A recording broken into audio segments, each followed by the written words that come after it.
বোৱা নদী বৈ যায় আৰু কোৱামুখে কৈ যায়। বোৱা নদী বৈ যায় কোৱামুখে কৈ যায়, যেনেকৈ আমাৰ ব্ৰহ্মপুত্ৰ নৈৰ পানী পশ্চিম ফালে ঢাল খাই থাকে।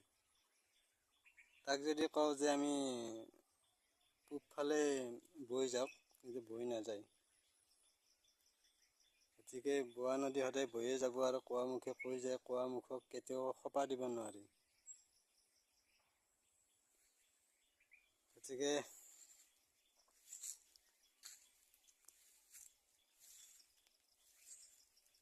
এই যে এতিয়া ইয়াত গৰু ছাগলী দেখা পাইছে,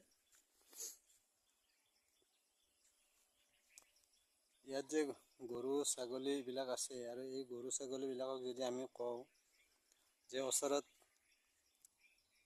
খেতি আছে তাত নাযাবি, সেই গৰু ছাগলীক যদি আমি দৰাখৰ পৰা এৰা দিওঁ নহয়, সি যেনে তেনে এক কামোৰ হ'লেও মানে সেই খেতি খাব যাবই।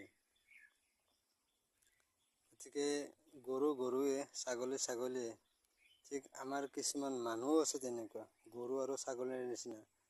যিমানে সিহঁতৰ জ্ঞান নিদিয়ক কিয় বা যিমানে জ্ঞান নাথাকক কিয়, সিহঁতে বেয়াটোৰ ফালে ঢাল খাবই। আৰু সেইকাৰণে মই কৈছোঁ, কোৱামুখে কৈ যায়, বোৱা নদী বৈ যায়।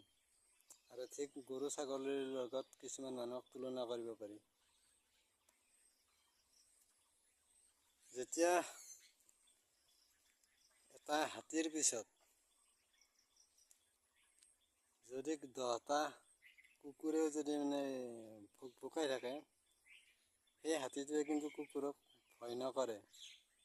কুকুৰে যিমানে ভুকাই নাথাকক, কাৰণ কুকুৰে আৰু হাতীয়ে।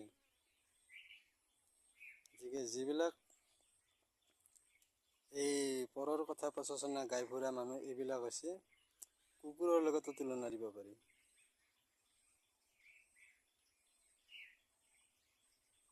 আৰু মই কোনবিলাক মানুহক তুলনা কৰিছোঁ নিশ্চয় গমেই পাব, যদি এই ভিডিঅ'টো চাই। আছে, আমাৰ গাঁৱতে বহুত মানুহ আছে যেনেকুৱা, একদম চেম টু চেম কুকুৰৰ নিচিনা।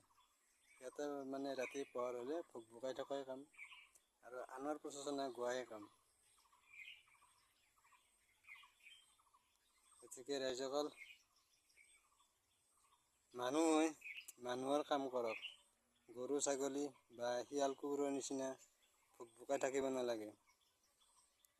আপোনালোকে মানুহে, গতিকে মানুহৰ নিচিনা কাম কৰক। মানৱতাক